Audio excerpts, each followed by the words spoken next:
Good evening, everyone. Welcome to the Overview and Scrutiny. I keep saying overview like I'm saying it like with my Norfolk accent. Overview and Scrutiny Committee for the 20th of January 2026. Please be advised everyone present that this is a public meeting and it's being live streamed on the Council's YouTube channel. We'll start off with declarations of interest. There being none, we'll move on to apologies for absence and substitutes. Yes, Chair. We have apologies from Councillor Yousefian, Councillor Douglas, Councillor Clancy and Councillor Morrell and Councillor Newstead, and his substitute is Councillor Brennan. Thank you. We have the minutes of the Overview and Scrutiny Committee meeting held on the 6th of January. Any comments, additions, anything notably wrong with those? No, they seem to be okay. So let's move on to Chairman's announcements, which the only thing really to bring up is that the Cabinet agreed to pass back the RIPA, which you may remember from the previous meeting because we didn't have the full copy of the previous policy. If he would have been here, Martin, I think he made a good point and made that point well at the meeting and at Cabinet as well. So I think we'd like to thank him for that, because it's one of those situations where I said to him afterwards, we were examining what was there, and sometimes you forget to think about what isn't there. So you're reading, you know, and I think as soon as he said, have you noticed can you read, you know, have you seen that? I think we all went, no. It's not there, so we've got to thank him for that, and thank the Cabinet also for referring it back. It won't affect the Council's workings in any negative way. It literally was the formalisation of existing policies and bringing everything together. So that was agreed that we'll get that back. So if it does look very familiar to you at a subsequent meeting, you'll know why. We'll go on to public speaking. There's no public speaking, Chair. Great, okay, we'll move on to budget questions for Cabinet. I will just read out what it says here. We are in each situation.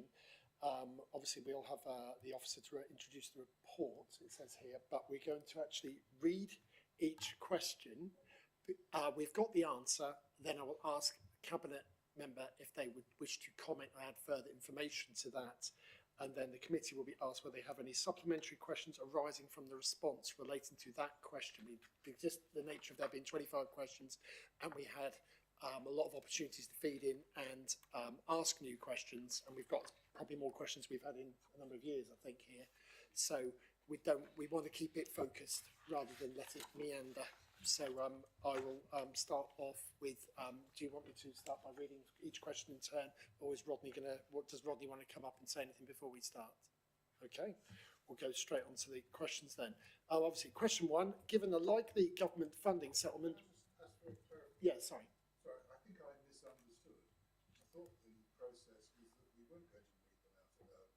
We were assumed to have read them. I'm happy to take questions on this. Go on as well, Jonathan. Yeah, I think if you read out just our question, then obviously we've got the answer. Exactly. Then if we want to ask any further questions on that will just take. Yeah. That is what we're doing. We're going to. What Peter said is it will take forever if we have to read. We're not going to read. We'll assume the answers have been read. Yeah. We'll take the answers read, but we're reading out the questions. Also, I think for all those dozens, if not scores of people across Broadland who are tuned in at this very moment. And abroad, yeah, they may be, you know, why listen to the rantings of Trump when you could be watching us? So I think, yeah, we will, I'll read out the question but not the answer. You won't want to hear me reading out the answers, that will take forever. Yes, no, I'll just so that we can remain focused on the question and allow the Cabinet members to also get around that. Sue, were you going to answer this question, or do you want me to read out the question?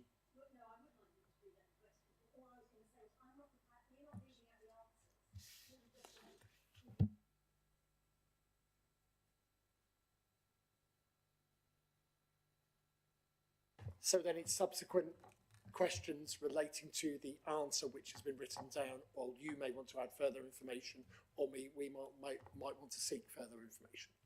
So, given the likely government funding settlement, which capital programme items could be removed? We've got an answer there. Does any Cabinet member want to add anything before that, or is there anybody who would like to ask any further questions relating to the answer? I think we can just say there was one item we've removed, as you can see. If you've got any other questions, feel free to ask them. think we'll assume with when we don't get an immediate hand up, and given how many questions we've got, that we'll move on, because I'm sure there are meatier questions that people have got questions regarding. Okay, question 2. What effect could greater homelessness pressures have on the budget, and how are we mitigating this? Thank you. Obviously, I've given a full response here that obviously rising homelessness will put increased pressure on the budget, but we have a really strong preventative focus to try and get in there early before homelessness happens, and we have a really strategic approach as well. Any supplementary questions on that? Thank you, Chairman.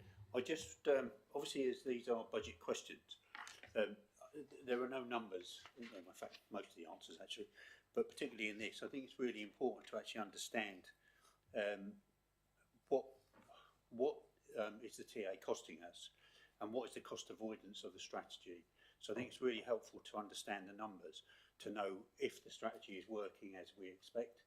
So obviously the investment that's going into the additional temporary accommodation, if that is actually working, and also as well, you know, it would be useful to know, because we're getting some money from the local authority housing fund, but we're obviously putting money in that as well from reserve. So it'd be good to know how much is coming from reserve to actually fund that. So that's one question. Second one is, as I say, the numbers, as in, like, what would this have cost us otherwise, and the cost avoidance. So thank you. Thank you. I don't have all of that information to hand right now. I'm sure Nicola will be able to provide that at a later date. It's difficult to quantify the numbers exactly, because sometimes obviously you can't give numbers for what you've prevented. It's an ongoing situation. We're constantly monitoring it, updating it. Yeah, I don't have all of the figures to hand, but it's certainly cheaper. Whatever we're spending on TA is always cheaper than using bed and breakfasts. That's 100% certain. If I could just comment, we did put aside something like 800,000, correct me if I'm wrong, at one point to look after TA.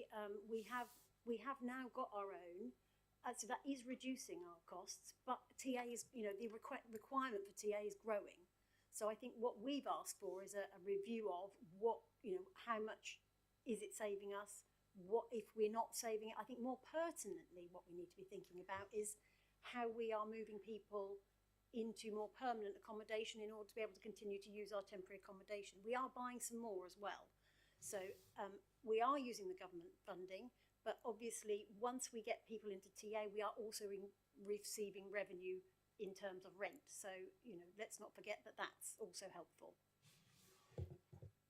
Thank you, Chairman. I do understand all of that, but these are budget questions. So I think it's really important to actually understand the numbers that go alongside this to see how it impacts upon the budget. So I take on board what's been said, but I don't actually feel that answers the question. Thank you. Those figures will be coming to overview and scrutiny as part of the formal budget figures. This is a preparatory look at them. So, you know, you will see those figures come forward in the your next pre-cabinet scrutiny meeting. They will be in that budget set out. Thank you. We'll move on. Just checking another hand up. We'll move on to the next question 3. A number of budget areas have historically consistently underspent. What are the potential savings that these represent if these are removed from the budget?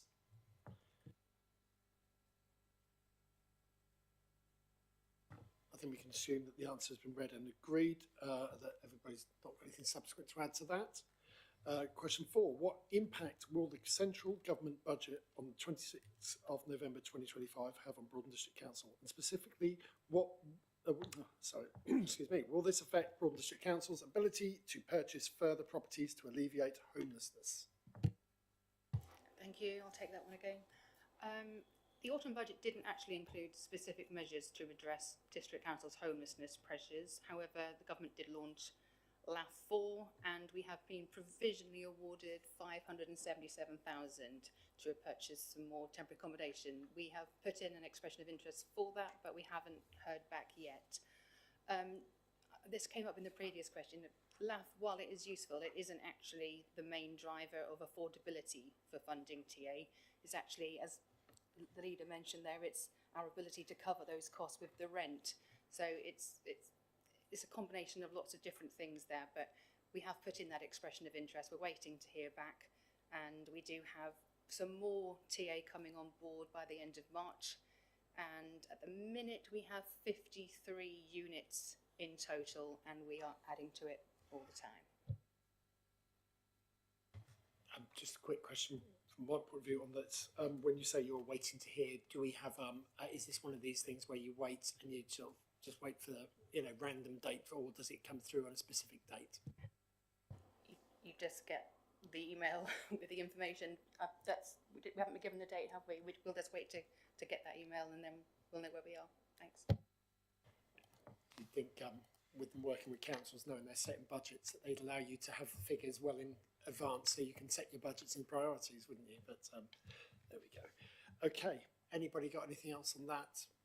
Let's move on to question 5. Given the 3-year government grant settlement is likely to be flat cash, i.e. no allowance for inflation, how will Broadland District Council look to cover any inflationary cost pressures in the future? We've got a response obviously written down there, and we'll leave it at that. Oh, you want, Jonathan? Yeah, would the Cabinet believe that the savings that can be made will cover obviously the shortfall, as it were? Because we know that obviously flat cash will be seen on figures as, as a shortfall, because obviously inflation would put it up. But I'm just saying, obviously, the efficiency savings, I hope that we can, use the savings to cover the shortfall. But, have we looked at it? Do we feel that that is possible? Yes, we have looked at it. We do believe it's possible. We have a range of things that we've done which actually have improved efficiency.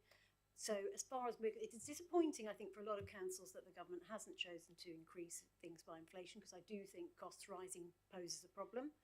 As it stands at the moment, our projections show that we can cope with that reduction. So we are at the moment in a good place, and certainly it looks very good for this year's budget. Thank you, Chairman. I know when we did the workshop we were looking at projected figures going forward, and we were looking at, obviously we didn't know the grant settlement at that point, and I don't believe it's any better than we expected, looking over to Rodney, than it was at that point. But we were looking at a £250,000 projected gap in the future. Is that still the situation?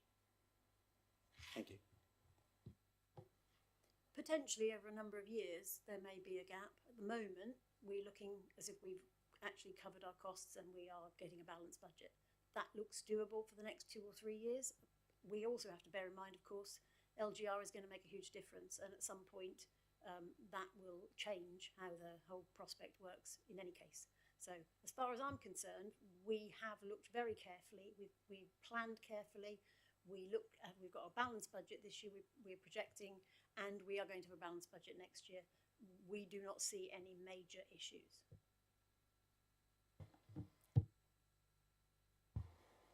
I did hear a statement that said, with doing a flat cash settlement, it highlighted how the district councils weren't working, so therefore it puts more cleverness on the fact that we're going to go to a unitary.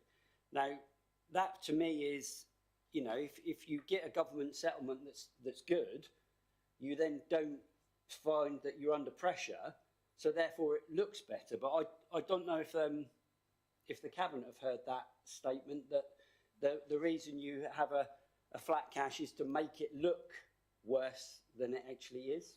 Because obviously if that had been a normal settlement with inflation taken into consideration, we would be in a better place. But you do a flat settlement, that then gives us the problem of having, it's not actually balancing as well as we want. Is that so that they can say that unitary is the way forward? But I don't know if you've heard that sort of said about unitary being the way forward because of this, no? I have definitely not heard that, but I would also argue that given that counties struggle to balance their budget, that I can't see how you could describe a district council budget in the same terms. I have not heard that comment made.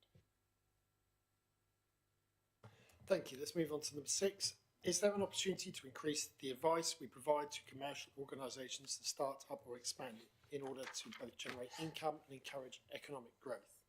And I'll just say before anyone's about to see it, I'm pleased that says yes. And I remember the Overview and Scrutiny Committee about 2 years ago recommending strongly to Steve that we should continue to support a post within the council which provided business and grants advice, which we pushed for. And I think we ended up twisting South Norfolk's arm into supporting also because it proved so beneficial to local companies and businesses. It was, and everyone raved about it. So I'm pleased that it's yes. But anybody else got anything else to add?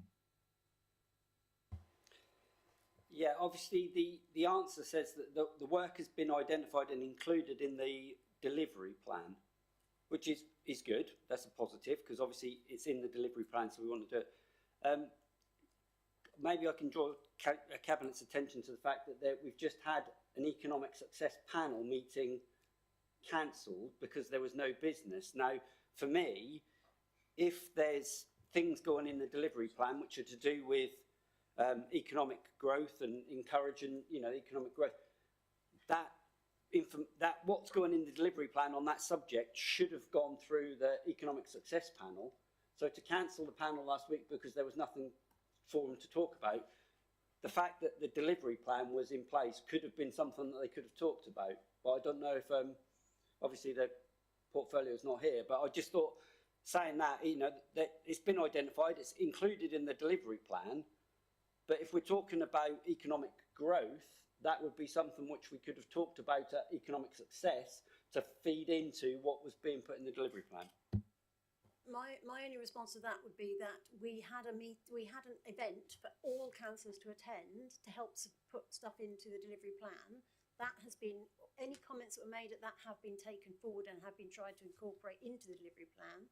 That's not something we would take through the panel. That is something that we have then allowed everybody to input to in order to get a complete overview of how we support all the departments in this council.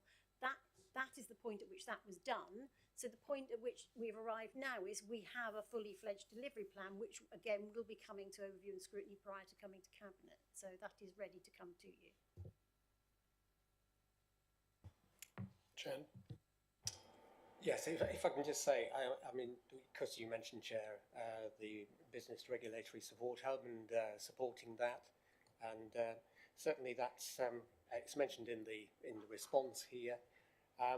Just to say that the team, the food safety team, are looking at they're having a workshop actually in February, looking to how they can increase engagement with businesses, looking at what their needs are in terms of how we can provide and respond to those needs, whether it's bespoke training to food businesses, for example. So that's already included in terms of the delivery plan going forward. It's how the Regulatory Support Hub and the food safety team can work together to be able to, for example, get our scores up to a 5 for food safety. That's what we're aiming for. And there are various things that they'll be looking at, allergen training, food safety management systems, etc. So there are a number of things that the team are going to be looking at there to be able to support our businesses and provide those enhanced services. Mark, you indicated you want to ask something. I'm just wondering, when a new business registers, are the council actually outreaching to say about all the services that are being offered by them? Because obviously when someone registers for business rates or registers a new business, that's a perfect opportunity to then say, look, this is how we can help you going forward.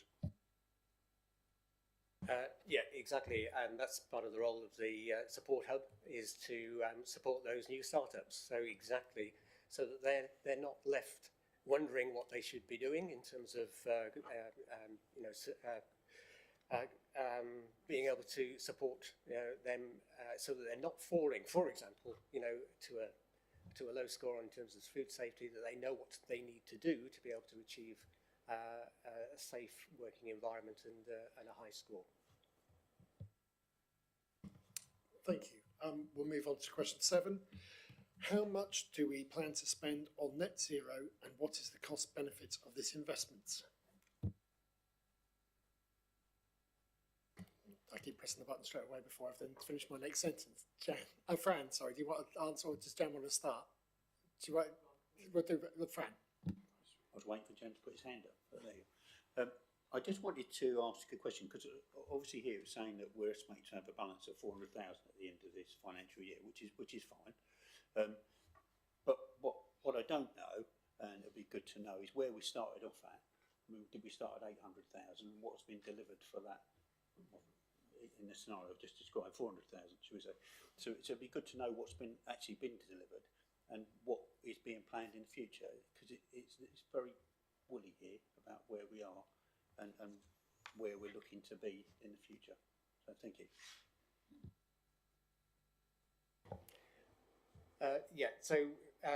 We've actually been investing in various environmental projects, and for example, we've launched the Future for Nature Fund, which has received a very good response, and so we're moving forward on that. But we're looking at how we can decrease our emissions even further, and of course, there are multiple benefits from decreasing our carbon emissions in terms of energy efficiency and so on, and so reducing our costs in that way. So we are coming forward with a plan to be able to decarbonise even further than we are now. So that's what we'll be looking at doing, and we're actually quite excited about what we might be able to achieve going forward, which of course can have the multiple benefits, as I said before, of both reducing our carbon emissions and our costs.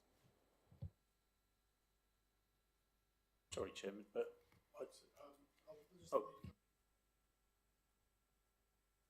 I was just going to say there was £1 million, I believe, originally in the fund. Somebody will correct me if I was wrong, but and I think I'll be correct if I'm wrong, but we did some work on this building, I believe, which actually helped reduce carbon emissions. So there's been a lot of environmental. Wasn't that the heating thing? Debbie will correct me.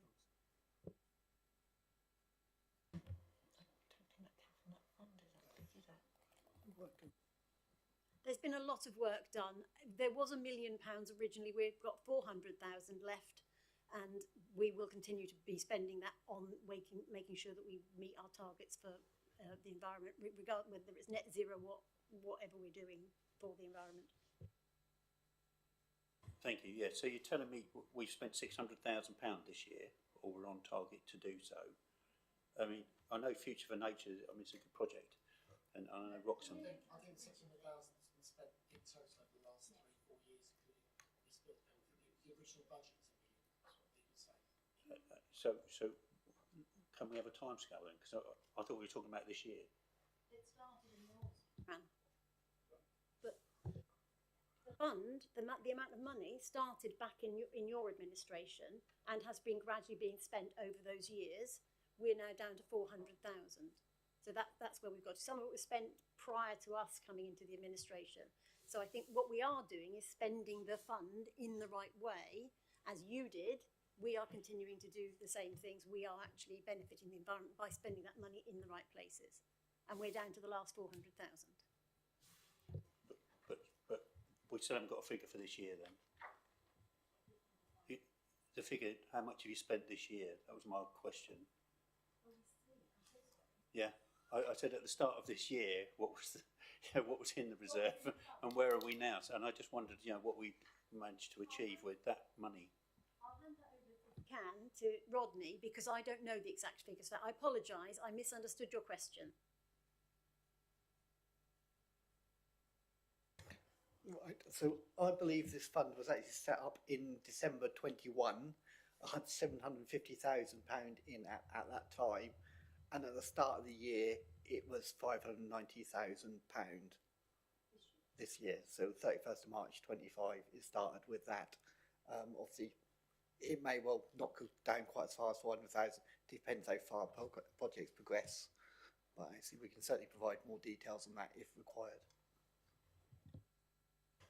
So at that rate of spend, it will go just as the council disappears. So it's probably diminishing at the right amount. I think we've actually got a project which is actually going to make sure that we do use that money for the things it's been planned for, probably in the next year. So, but again, that will come forward in the delivery plan, etc. It's in development. Yeah. Okay, on to question 8. What savings do we anticipate are possible from implementing AI? I see the responses there. I'm just going to say this breaks down, obviously, estimated benefits and costs and savings and about time saving. I think the one thing, and no one really wants to, I'll come to you, Peter. Sorry, I'm in my flow now. I'll come to you in just a moment. Whenever I speak to anybody who deals with jobs, professions these days, they are saying AI integration within our business will save us staff costs and save us, we will be able to we won't need to replace staff in certain positions. And it mentions process automation, resource optimization, and all the benefits of it. And, clearly there are benefits, but it doesn't mention, and I know we wouldn't want to dream of saying we're talking about losing staff, but I'm wondering to what extent we believe that this will, when staff do natural wastage, will mean that we don't have to replace every single member of staff, and there may be a small levelling off in the staff and in the council. And that is not me crying out for staff to lose their jobs in any way, shape or form. I'm still the person who, when I go into Tesco, when it hasn't been ram raided, who goes over to the till to make sure that someone serves me, because I don't like the idea of a machine putting someone out of work. So I do that too. I can actually, it's quite clear that one of the problems that we have is that when people cannot get the information they need, it actually causes more problems than we need to have. So actually, we're not saying this is going to save, get rid of staff. What this should actually do is relieve that pressure. So we don't have that same volume of complaint or issue because people can't get the information they want, which then allows the staff to actually do the jobs that they're actually meant to do. So I don't see, yes, there may be natural wastage, I accept that, but in principle, what we're saying is we run a better service and we get a better system because people are not getting themselves bogged down in a mess trying to get the answer and then having to go to lots of different places to get it. So actually, it overworks staff, and if anything, it's actually going to make it easier for staff to do the actual job that they're meant to do. So the answer to the question is there'll be no savings, is that correct? There will be savings, and quite often.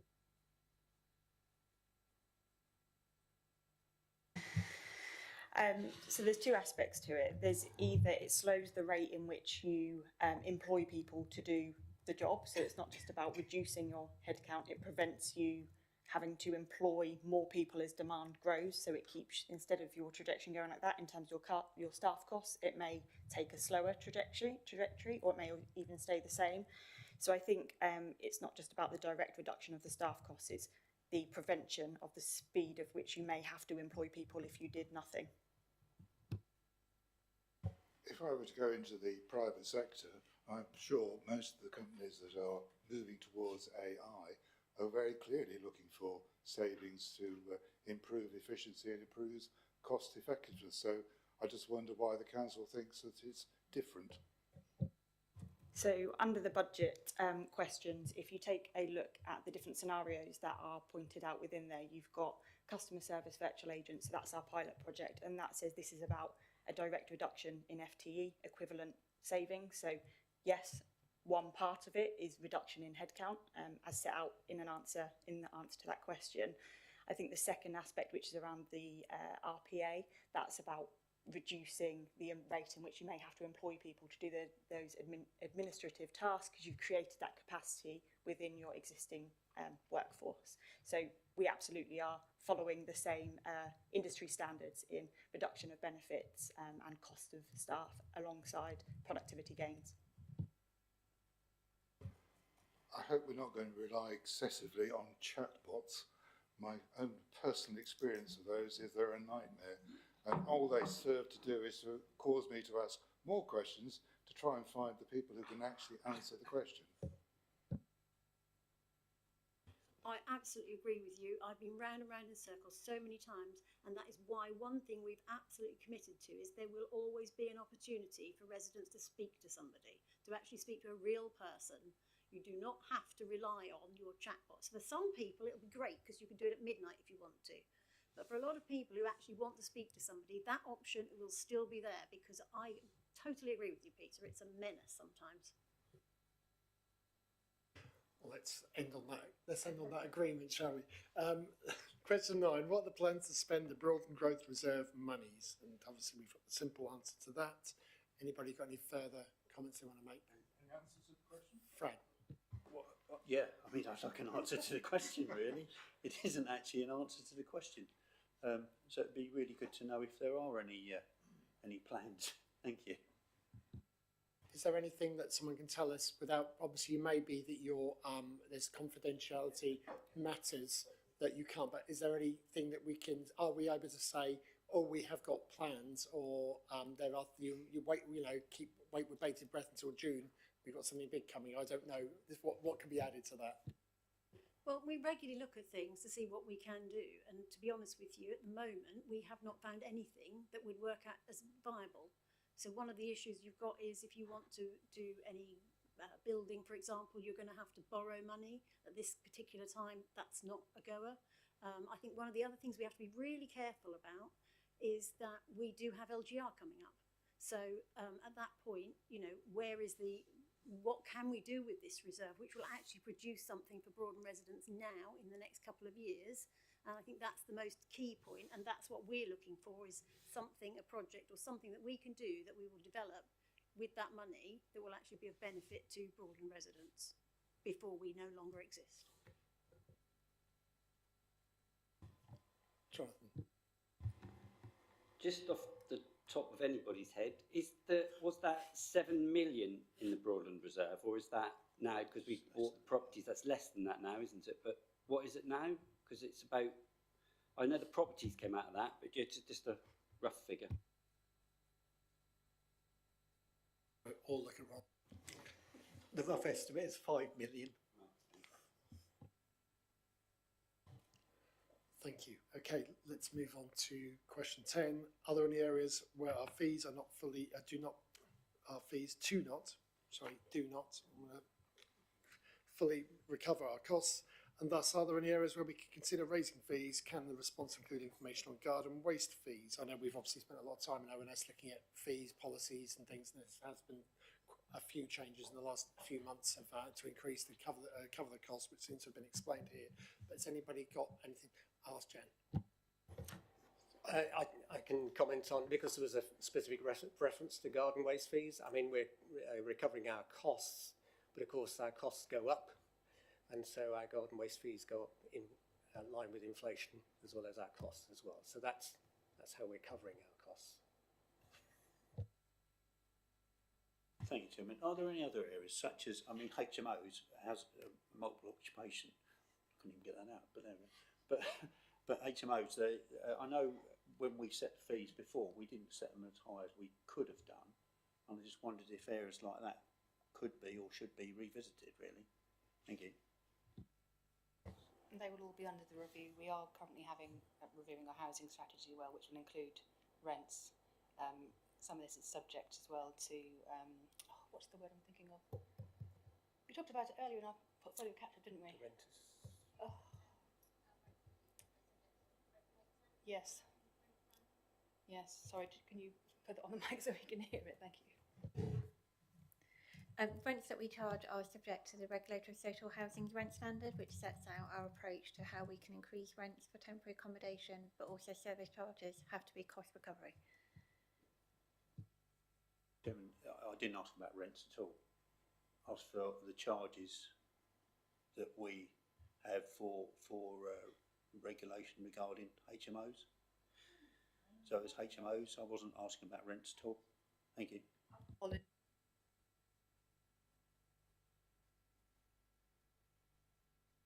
Machine behind me as well. I can't hear very well, sorry. I think that I don't know if that is the honest answer, but my point would be we can only charge for cost recovery. We can't increase our costs just willy-nilly to try and get some extra money in, I don't believe.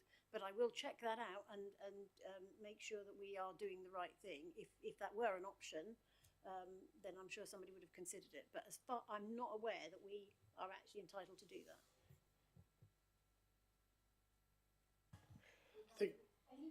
Anything we charge for monitoring, regulatory, whatever, can only be charged to cover our costs. You can't. So basically, as long as we are clear that we are you know, if we're undercharging, I accept then we would need to look at that. But I know we have looked at all our fees across from planning right through regulatory and so on to make sure that we're A, not overcharging, and B, not undercharging, to make sure we are getting what it costs us to do this. We are getting that income in, but we're not, because we don't want to be in the position where we are potentially charging somebody more than it actually costs, because that could get us into a lot of trouble.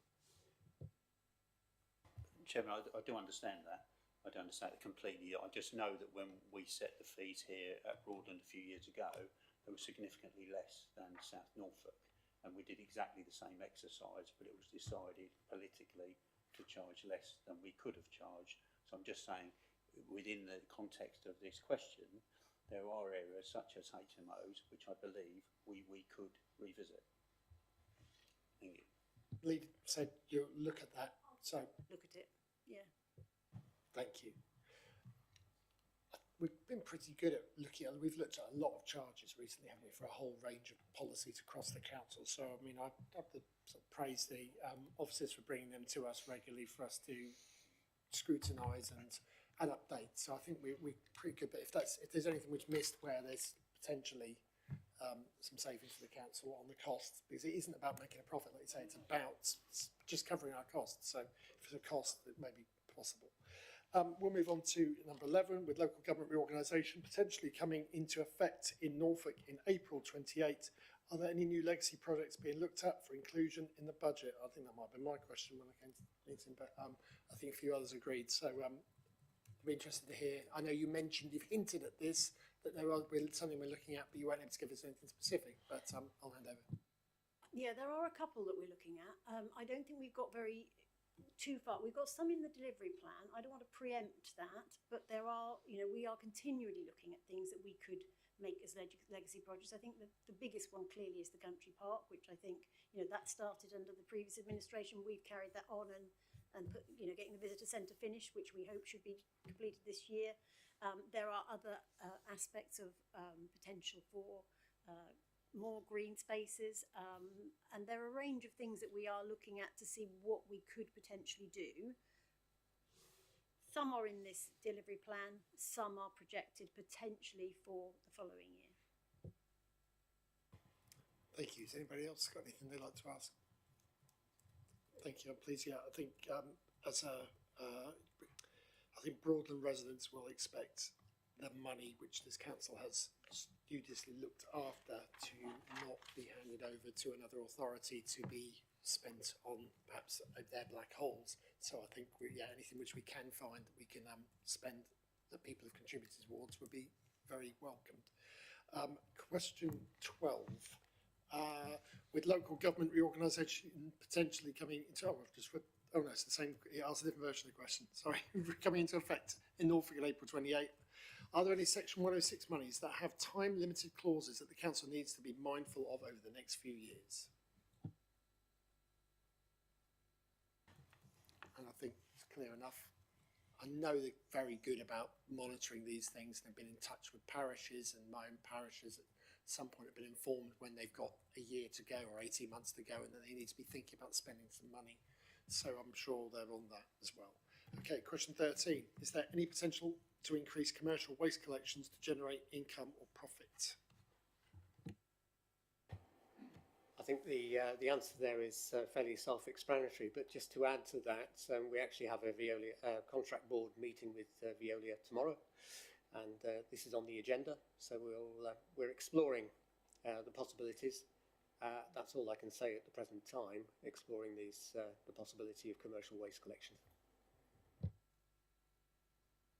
Yeah, we heard before about how obviously employing Veolia, but then also them having their own services, it has a little bit of a disincentive for them to help facilitate us setting that up ourselves when actually that might be possible. Do you think is that something which you're looking at in the meeting? Yeah, thanks, Chair. Yes, I mean, there is that issue, but Veolia are actually quite keen to explore how we might be able to develop a scheme which would be of mutual benefit for businesses, Veolia and ourselves. So, as I say, we're exploring that. It's not off the table. Thank you. Anybody else got anything relating to that? No, we'll move on to 14. We've historically had quite a low response to the annual budget consultation. What is being proposed to try and increase the response rate? Obviously, we see what's been written here. Anything that anybody wants to ask or add? Yes, Eleanor. Yes, thank you. First of all, the budget consultation happened over Christmas and the New Year.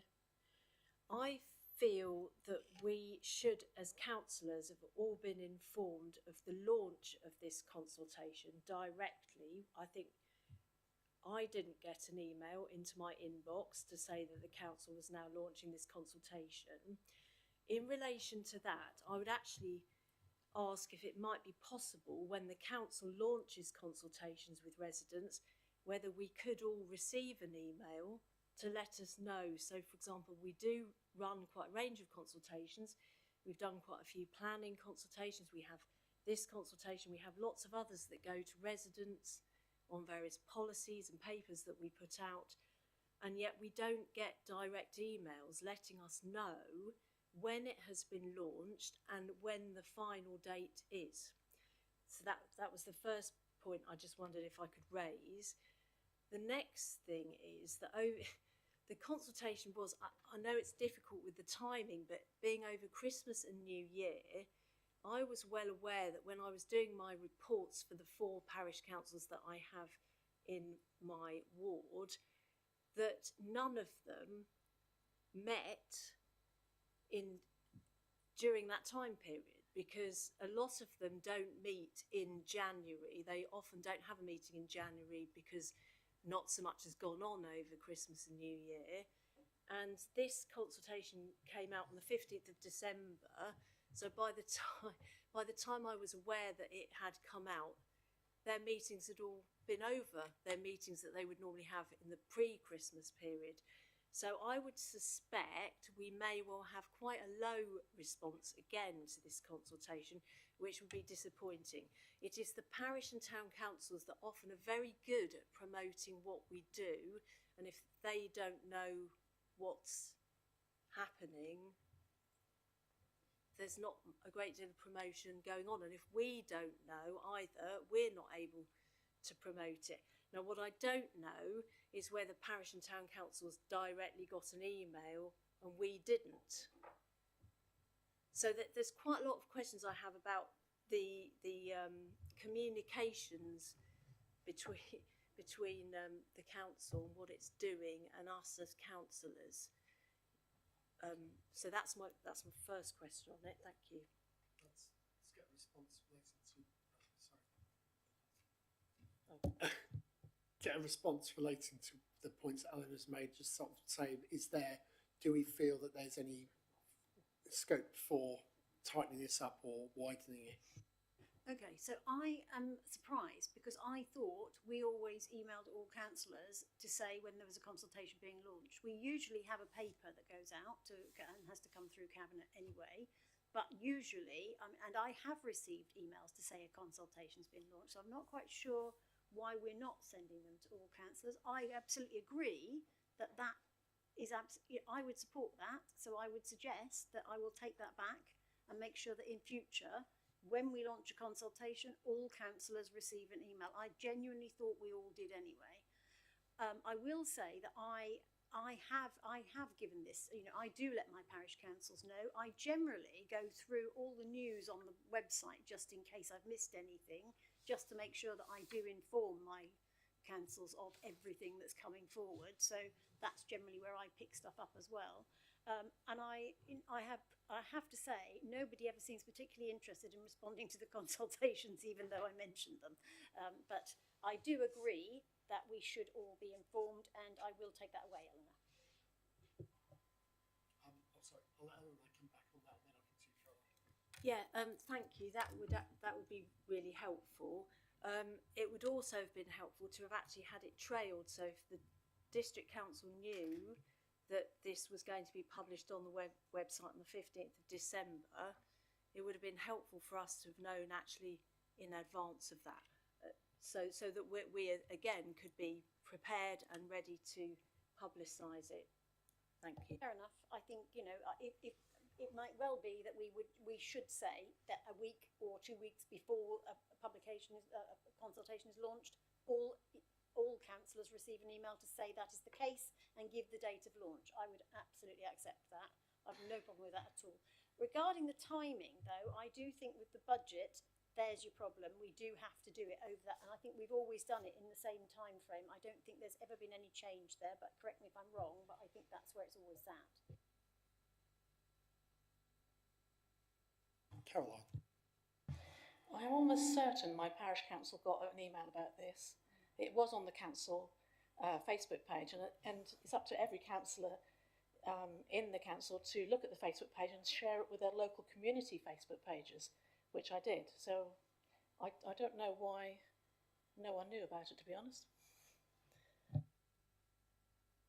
Any further points related to this question?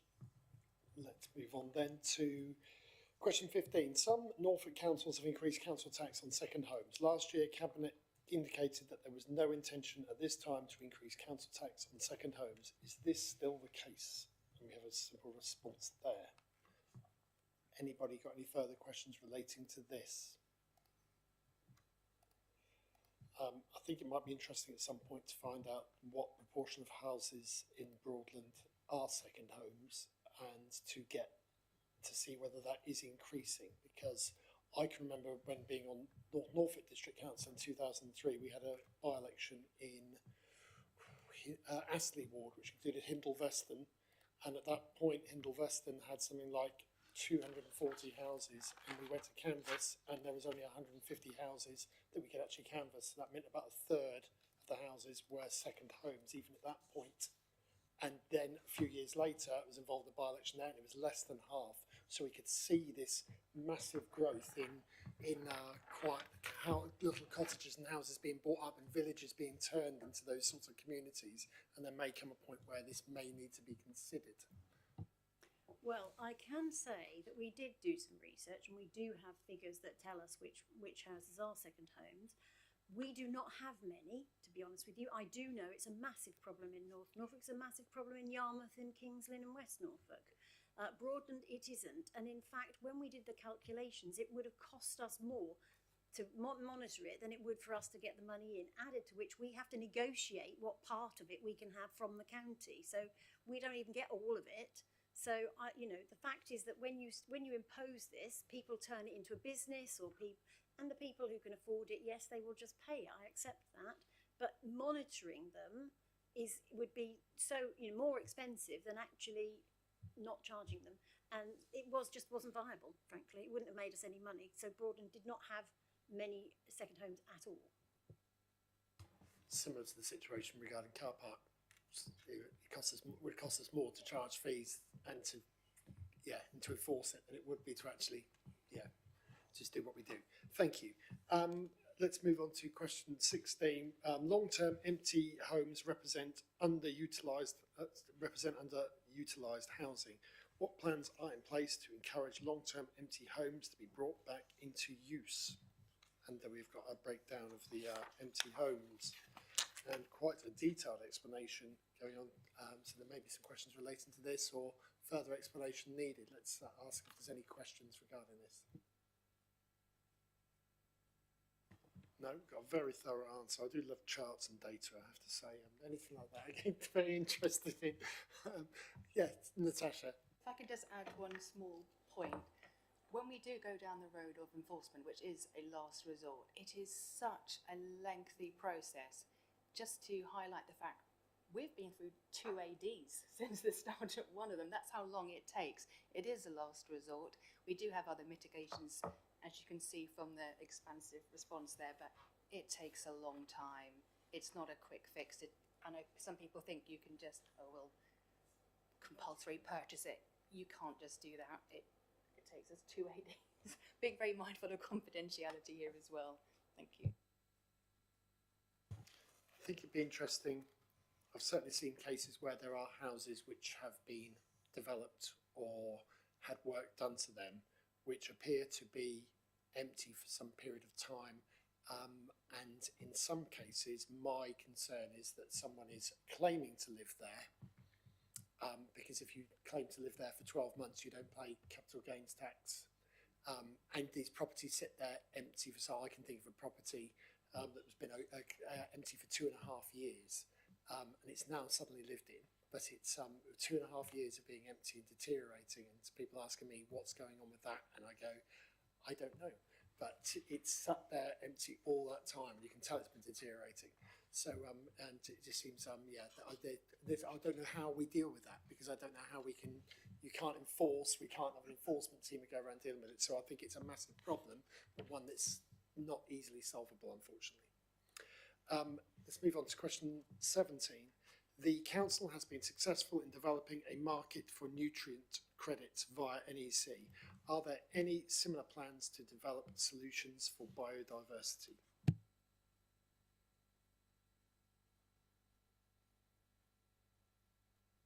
Looking around, no one wants to ask anything related to this. Cabinet member, you're happy to say anything else? I think it's fairly self-explanatory there, but I think it's just worth saying that NEC has developed, an approach whereby it can offer this one-stop shop service for both nutrient credits and BNG units as well, and actually maximising the opportunities to integrate BNG with nutrient mitigation, and layering, if you like, so as to maximise environmental benefits, and that's what they're doing. Thank you. We'll move on to question 18. In the run-up to the local government reorganisation, will there be any restrictions imposed on our ability to spend money? And yeah, it's quite a long, detailed explanation explaining some of the constraints I see there. Is there anything else that we need clarification on this? Okay, there seems to be no further questions. I mean, it seems to be fairly straightforward. Obviously, that we will have our hands tied to some extent. I understand that. I think we all understand that we don't want the council just saying, right, we've got 5 million in the bank, let's build a, something just for the sake of spending the money, which there is a real danger that that could happen. But I think we're sensible enough to have shown that we spend the money wisely as council. So let's move on to question 19. What is the latest update on the sale of Thorpe Lodge, the ongoing saga? Anything else they want to ask? I mean, hopefully, you just hope it will go through this time, and then it will just be a big saving for taxpayers and a saving of a worry. So let's move on. Question 20, what savings have been delivered arising from the move to the Horizon Centre? And we said see response to 24. So if you want to look at the answers to that, it's on the answer to question 24, which obviously there's some overlapping questions there, but we can deal with anything that anybody wants to ask on this question, which can be dealt with, which isn't answered in the answer to question 24. Anybody got anything they'd like to say or ask? Seems pretty clear. Thank you. Cabinet member, Mark.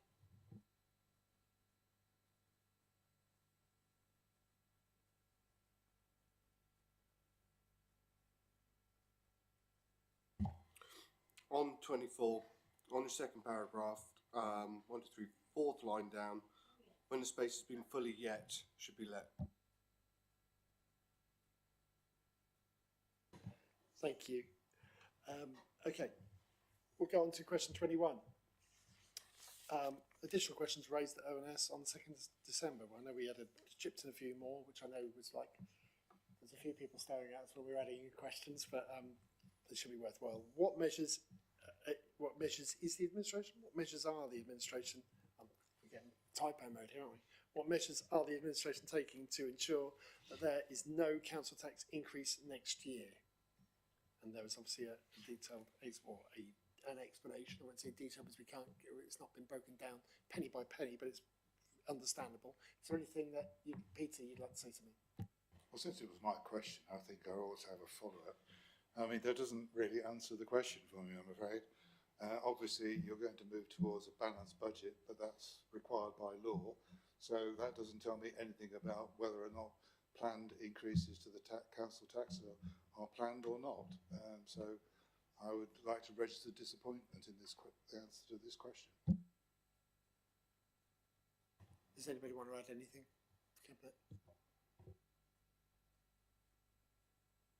I know when we looked at the original changes to the funding measures when Rodney did that presentation, the punitive, if you don't increase council tax, we will reduce your council tax by as much as you don't increase it by, to sort of double the pain, you know. So if you say we can balance our budget at zero, they're saying, oh no, you need to stick it up by, to raise, let's say, 300,000 or something, you need to stick it up by this. You must, if not, we'll take 300,000 off you. Seems like a really candid and ill-advised way to say that this is how organisations should be run.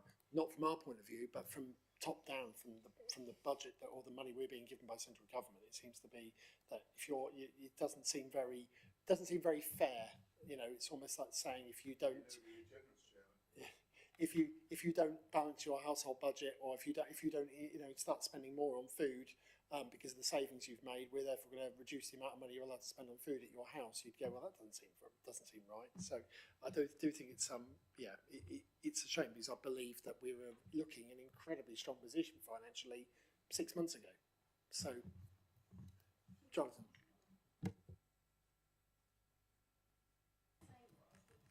The point of the budget scrutiny is to check that we are managing the budget. So we are determined to balance the budget. If we have to raise council tax, we will have to raise council tax to balance the budget. That's the principle on which these scrutiny questions are intended to operate. So I can say to you, we know that we will try to do the best we can for residents in Broadland, but we will have to balance the budget, and how we do that will be by being prudent and making savings where we can. And obviously you will see what will come through when we bring those budget papers forward. But we are confident we will balance the budget, and we will do it at the least cost possible to the residents. Jonathan, if you want to add. Yeah, I was just going to say, obviously, in the answer, the third paragraph down, however, given the challenging financial settlement, in theory, on a budget, you can put the council tax up and say, we have had to put it up given the challenging financial settlement. Is that something that could be done, you know, because it's not our fault, it is a challenging financial settlement. So you could put it up, obviously say, we are putting it up because there's a challenging financial settlement. But, you know, people won't understand that because they don't understand how the money from central government works down to us. But is that something that could just be done? The crucial point is that we have services we have to deliver which residents pay for. And as far as we're concerned, our job is to do that as efficiently as we possibly can, in as cost-effective a way as we possibly can. And we will continue to do that and ensure that we have a balanced budget. Regardless of what comes in, we will have to take account of what we have available, but we will ensure that we are running an efficient service so people are only having to pay what we need to have in order to run those services. We do take it very, very seriously how we balance that budget. So we will be bringing forward a balanced budget, and we have, I think, done a very good job this year of making sure that it is balanced and appropriate. Caroline. I presume reading the last paragraph that we will know on the 3rd of February, is that correct? Thank you. Maybe a bit patient. Actually, before then, when you get your papers, which will be the week before. Let's move on to 22. In the light of the anticipated shortfall in government funding, are there any plans to reconsider increases to car park charges to mitigate the impact? I think this has been revisited before, but let's we get the definitive. No, we're not putting on cover. It's not cost effective. We can, you know, it will cost us money to do it, like you said earlier. So, you know, we will not be doing car parking. We said it before and we're saying it again. Mark, you want to say something? Just that, being picky again, last sentence, probably should have charges put on the end because we can still allow people to park their cars.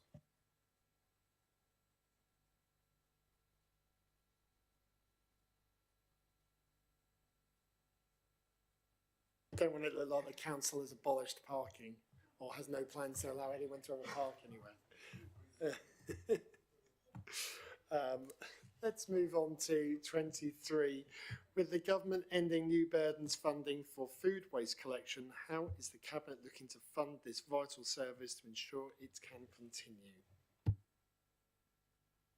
I think the Chair, the answer is there really. It's built into our existing budget. Thank you.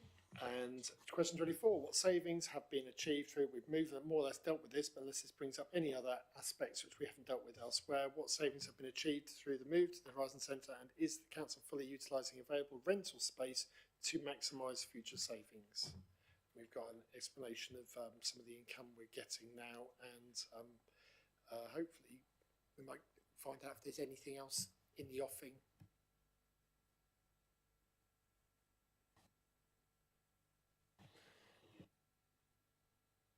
Do we have any future? Are we in discussions with anyone? Have we had anybody coming to us making inquiries? We have had some expressions of interest. It is being marketed by Roche, and I think we will be continuing with that. Obviously, there is space that is available. The rest of the space, though, as you'll see, we won't be doing anything with because it isn't worth it in the timescale. But we are actively marketing that space, and we have had some interest. Okay, we'll move on to 25. What costs have been incurred so far in relation to local government reorganisation, and what expenditure is anticipated going forward?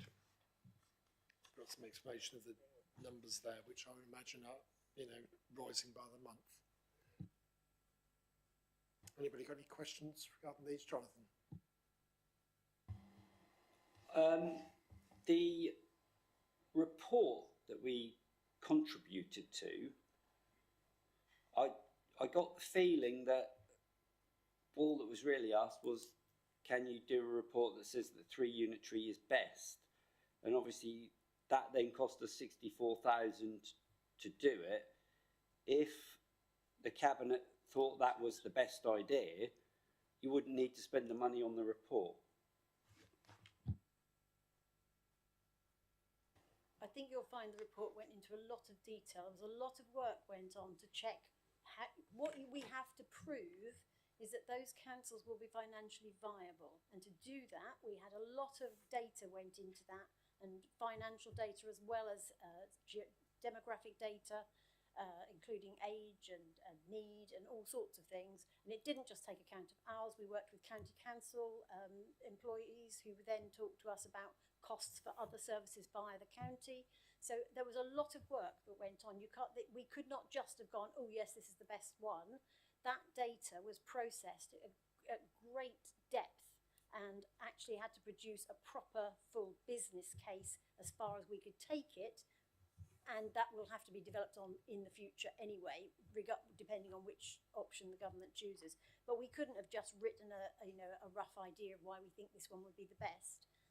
There was a lot of data underpinned that document. If you read it carefully, you will see there was a huge amount of figures that went into that about a range of things. Jonathan. Just to come back on that, I think for me, in the way that our public sector works in the UK,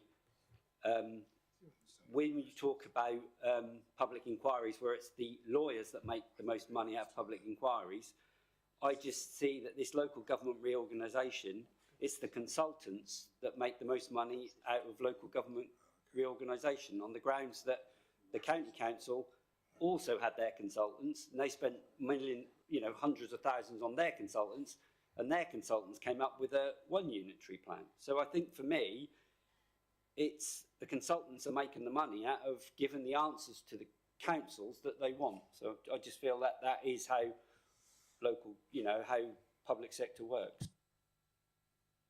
I suppose it's another argument for why LGR, the proposed savings for LGR in general are mythical, because the amount, you know, we'll spend, as a country, we'll spend £1 billion to save £50 million a year and go, look at that, you know, in 20 years' time, they'll probably redraw the local government. But just when you're starting to get the savings from the sunk cost, they'll say, we need another review, and then it'll be all lost again. So we're never going to get to that point where the savings actually arrive. Yes. Okay, well, that was question 20. That was the final question. So thank you ever so much for enduring us. And thank you for your answers. And we just have the recommendation, which is simply to note the responses to the committee's budget questions for Cabinet, which is the simple recommendation, which I don't know if we have to take, we don't usually vote on a note, but we note your responses, and thank you very much, and to others who have contributed. So thank you very much to that, for that. We do have, I thought she was dashing off from it. I thought she forgot she was up next. We do have the customer experience project with Corinne. So thank you.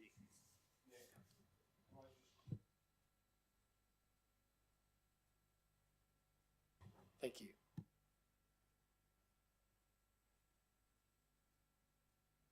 Nothing personal, Corinne.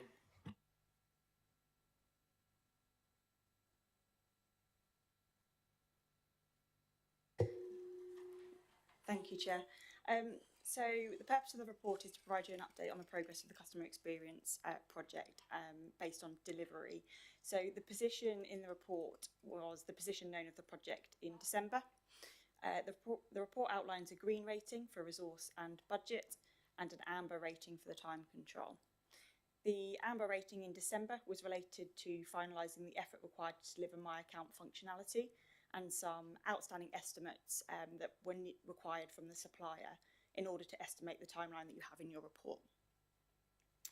I think, as we said in the previous customer experience update, the project moves quickly, and we learn more about the progress of the project every month in our weekly in our monthly updates, as the project team do in their weekly stand-ups that they have.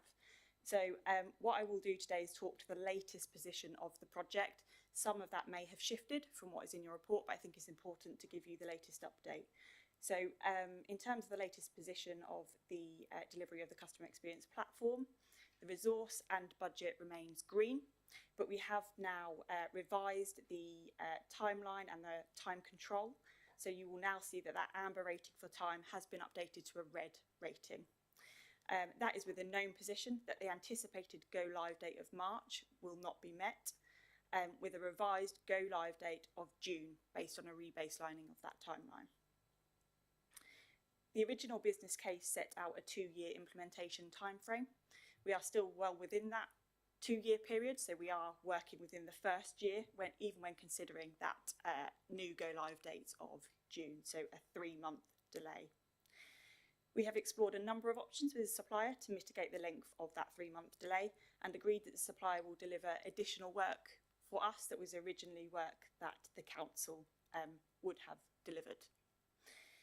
The delays to the timeline and the learnings that I guess the project team have found. So it's important to note that the project team are 6 to 7 weeks into build on a new platform, and there have been a lot of learnings over that time, and we have used those learnings to apply them to the rebaseline timeline. So what we have found is that the delay in the timeline is associated with some of the processes being more complex than we had anticipated. But like I say, the team are learning a lot, and what they've done throughout that process is apply those estimates to give an accurate rebaseline of the timeline. We have extended some aspects related to testing. So what's important for us is that we get the quality of delivery right, as opposed to just delivering on time. So we've had to take both of those controls into account when we look at the timeline. So we've extended the time for aspects of testing against some of those processes, which allows for time for any unknown fixes that may come out as we test the processes. The timeline that you had in your plan didn't allow for much time related to any unforeseen issues that could arise. We have also learnt that some of our processes running concurrently is not as effective as we may have liked. So particularly when it comes to testing, it's not giving enough time for our internal team to test thoroughly some of the work before we hand that over to service areas. So in the rebaseline plan and accounted for in the 3-month delay, we have reprofiled those activities as adjacent activities as opposed to concurrent. We also had reflection with the supplier in terms of the amount of work that's being completed, and mutually agreed that there is too much work in process at any one point in time in the previous timeline, which meant the team were focusing on little bits of processes as opposed to end-to-end process delivery, and that was impacting some of the speed of delivery. So we have taken that into account in the new plan and limited the amount of processes being built at any one time. I think the important thing to note is that there is no impact on the benefits at this point in time. Like I say, we're still within that first year of the 2-year delivery timescale set out in the business case, and actually we're ahead of timescale on delivery of benefits. As you'll see in the report, we have given up a developer post in the budget that will come through next financial year. I think I'll pause there and take any questions. Thank you, Chair. Thank you. I will just strongly agree with you. One of my mantras I tell children at school is it's better to be the last person to be right than the first person to be wrong. So I'd much rather we got this, even if it wasn't done at the speed which we hoped. There's no way that's worse to crash a project and for people to lose faith in it than to launch it and it to be a complete mess. There's so many stories through history of businesses who've launched products that have failed horribly on day one, and they may have been a good idea, but they've never recovered. So I've made that point clear enough repeatedly now. Anybody else got anything they'd like to ask? Shane? Yeah, just one thought. What is the longevity of this project in the light of LGR? I mean, is it going to come to fruition before LGR does? So the short answer in terms of delivery of the implementation aspect, absolutely. So June will be the first phase of that delivery, and then we'll move into phase 2. We had considered at a point in time, as advised by Cabinet, to do a piece of work on the longevity and whether the business case still stacks up based on LGR. And I think there's several things that we took account for there, and one of those was what other systems are other authorities using, and would it put us in a good stead to continue with the project if we move into whatever the new unitary model looks like. And I think if we didn't continue, the conclusion was we didn't continue with the project, then we wouldn't be putting ourselves in the best place in preparation for LGR, and that's something that played into the delivery of continuing to deliver the project. But the business case remains as is, as the benefits set out in that business case.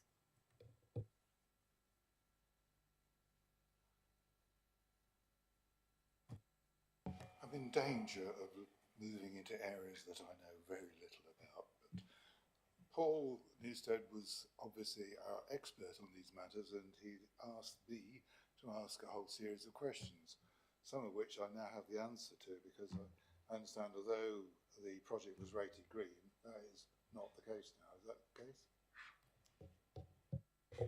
So it's broken down by time control. So resources and budget are absolutely green. We have now shifted from an amber time control to a red time control as we have worked with the supplier to understand what a new timeline looks like.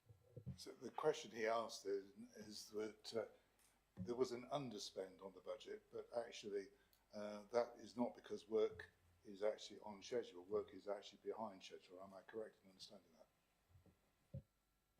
No, there's an underspend on the budget because the licence costs came in considerably lower than what we had forecast in the business case. So that's where the underspend is coming from. In terms of any additional time, the way that we're delivering the project is blended. So we're delivering some aspects and the supplier is delivering some aspects. In terms of the forecast that you have in your report, that already accounts for 3 blended sprints. So the work that the supplier is doing in addition to what taking off of our plate that we were going to be doing is included in those 3 blended sprints. So it won't be any additional cost for them to do that extra work. It's already accounted for in those forecasts. Further question, which lines of business applications do not readily have available integration links? Not sure I'll understand the answer, but I think that may be in reference to the table. Yeah. Yeah. So 313 onwards, you have a table which sets out all of our line of business applications that we believe we need to integrate with for phase 1 and phase 2. Of those, you can see the current status, those that are in progress and those that are complete. The ones that don't have open APIs that we know we need to integrate with is Integra, Centros and IDOCS. If you scroll up to 3.10, where we set out our process of mitigating actions against what could be high costs there. At the moment, we are anticipating that we will use our RPA, existing technology that we already have, to move information from one system to another where we don't have an open API that can do that. And finally, I understand that the testing regime has changed now from what was actually in the report. Is that correct? I'm trying to explain it. So the business analyst testing and the service testing has elongated the time to do that. We've elongated that to allow for any issues that may come up. But in terms of my account testing, so I'm not sure what that's in relation to, but the my account testing hasn't changed from what's in your plan. So the number of migrations that we need to do.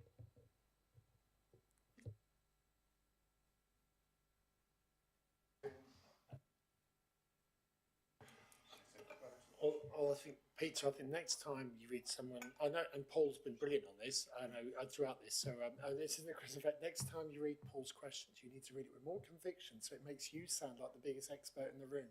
So. Well, I feel in this. I'm not, of course, I can talk here. All right. So, thank you. Has anybody else got anything else they'd like to ask? Yes, Adrian. Just looking at the this Gantt charts, we say, so that's quite waterfall, but you mentioned sprints. So are you working on agile methodology for planning this and execution? Yeah, so it's a bit of both. So in reference to where we have moved some of the processes, we have probably moved to a little bit more of a waterfall in terms of the build aspect of that. But in terms of the sort of the requirements and the processes, that does remain in an agile way. I would just say, I mean, I know you mentioned the change in the budget obviously being positive. I mean, it is nice to see when we're introducing a project that, okay, yes, it is slightly overrun, but usually overruns mean an increase in costs, in which everybody rolls their eyes and goes, oh God, this is another example of, you know, local government out of control or whatever. And in this case, yeah, we're going slightly over to get it right, but we're actually saving money along the way with the aim of saving money at the end. So I think this is a project which we should all be pleased is going the right way, because a project of this size could easily go wrong. Fran. Thank you, Chairman. Just a question I wanted to ask. It's in 3.5. We're talking about a number of different applications from GOS, which I'm taking are their specific piece of software here. My question is with that being the case, will there be a reliance upon them in the future? Should we need changes? Will we need to go back to GOS if we need any changes to sort of get them to link in with other applications? That's my question. Thank you. Yes, so the modules that are set out are connectors in terms of where we may need GOS to do some work for us. In terms of what we put into our contract, there is some support levels as part of that contract, so what they will have to provide at cost and what they would provide as part of the contract. I think it's minimal, so the type of technology that we've purchased is technology that should be more low code, so for us to be able to rely on ourselves to do that, sometimes where it may be additional integrations that, for example, we might not be able to foresee right now, so we bring in a new system that doesn't have an integration, that's where there could be additional cost at that point in time for GOS to build an integration.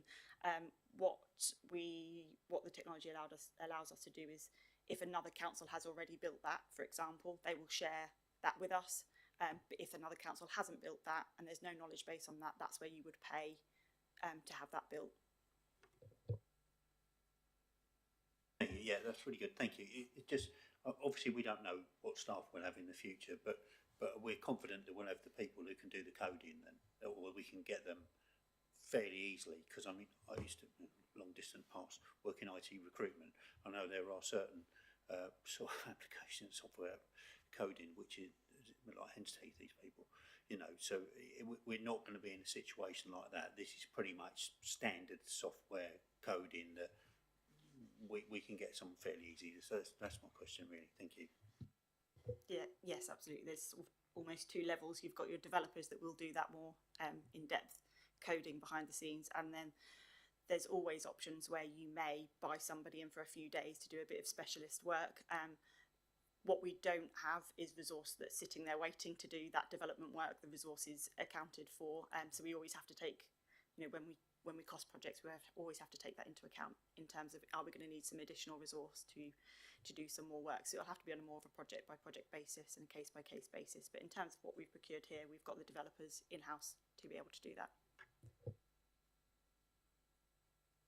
Has anybody else got anything they'd like to ask? Okay, I think we're done on this then. So we are simply to note the position of the customer experience programme, and thank you, Corinne, for answering our questions, and keep going with those budget savings. That's brilliant. Thank you. Let's move on then to the work programme. Sinead. Yes, thank you, Chair. I've made no amendments to the work programme since the last meeting. As you'll see, the next meeting on 24th of March, we currently have no items to show. So unless we receive a topic form that is able to be completed by this time, that meeting we may need to look to cancel. And the other dates, we are just awaiting for confirmation of the dates of meetings for the coming year. So I will look to schedule those topics into specific dates once known. Yes, thank you. So I know that normally the procedure is to submit a topic form, but there are some headings I thought of for reports that we've looked at in the past, but I can't remember when we last looked at these. So the first one is, well, I can remember this one when we looked, but could we add that we would like an annual review of registered provider performance, because we agreed to that, so that needs to go on if possible. The next one is that we have looked before at broadband and mobile phone coverage in the district. The last time I could see that we were going to look at that, it was to be confirmed with a date on the work programme, but I don't recall we ever actually had that. I don't know if anyone can remember when we last looked at that, but I wondered if people would find that useful, because I think it still is an issue in the district. So that's broadband and mobile phone coverage.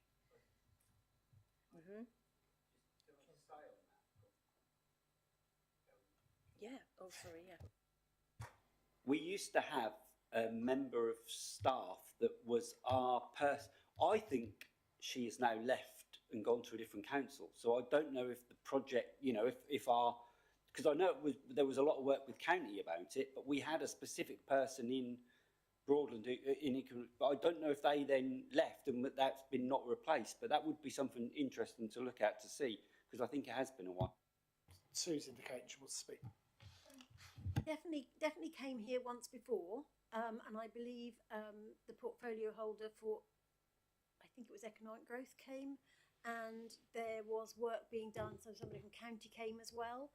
And I actually think it is a service for residents, isn't it? So there's no reason why Overview and Scrutiny shouldn't look at the provision of broadband across the across our area. But I think you would have to go to the right places to find the information. But I think that it has been here before. I mean, I know we're meant to go through the topic form process, but I think that's something which has come before at some point in the past. Perhaps it could be, perhaps we could ask Sinead, you could look into how that might be brought forward.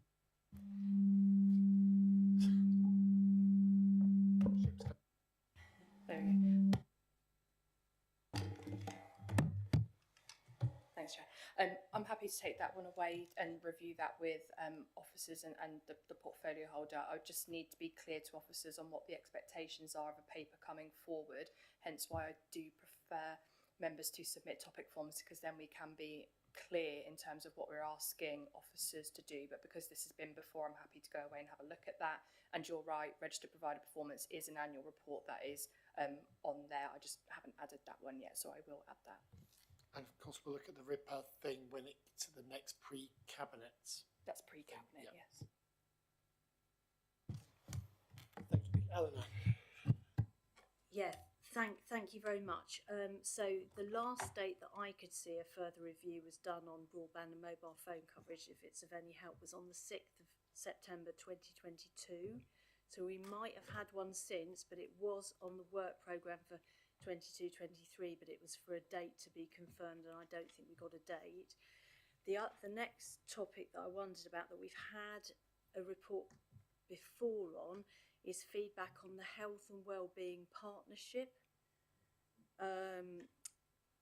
Again, I think we might have had a review on that in January 2024.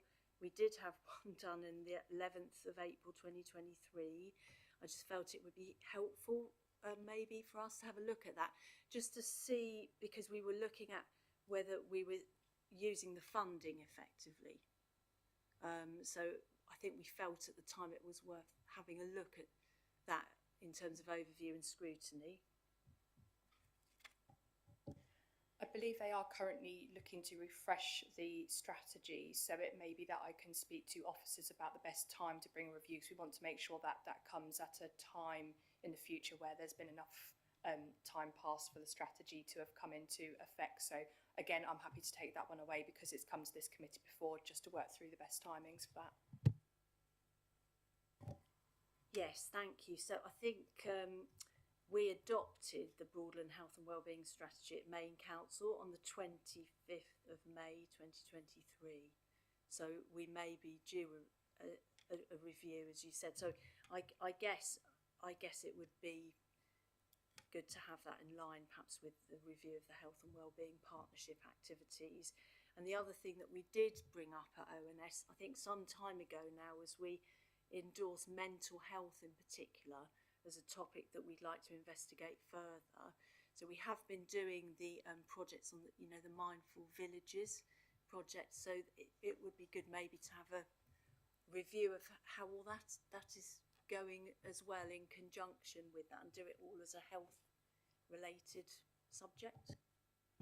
Could I just suggest on that one, because we haven't had that one come forward, whether we could have a volunteer for a member to pull a topic form together, just so we can be clear to officers what we're asking to come to overview and scrutiny, because I'd want to make sure that the report that comes has the information you're expecting, rather than having to come back again because the information you're expecting wasn't in there. So if we can do that, that would be helpful, just because that's a paper that's not been here before. That would be helpful, Chairman. I believe that was Mindful Towns and Villages was included in the Health and Wellbeing Partnership paper, so it might be worth looking at that, and we can incorporate that within that paper. But obviously, there's been a lot moved on since then, because we've rolled out wider. There's now Mindful Norfolk as well, which is sort of taken itself off. So yeah, exactly. I'm sure you don't want to do Mindful Norfolk, but it might be good to see the spread of the Mindful Towns and Villages, which I know has been very extensive and very well received. Thank you. Perhaps those things could be put in topic forms, and they could either be amalgamated or they could be seen as whether they are within the scope of the revised policy, which you said they may be looking at anyway. So that may be that something that is going to come to us, or to see, and it might mean that they, with the review of the policy, actually say, oh, that's something which could come under that umbrella. So perhaps, even if there's some duplication in topic forms, that you could perhaps mention both those things to Sinead in form. Thank you, everybody. I'm going to declare the meeting closed at 7:59, and thank you very much, everybody in attendance.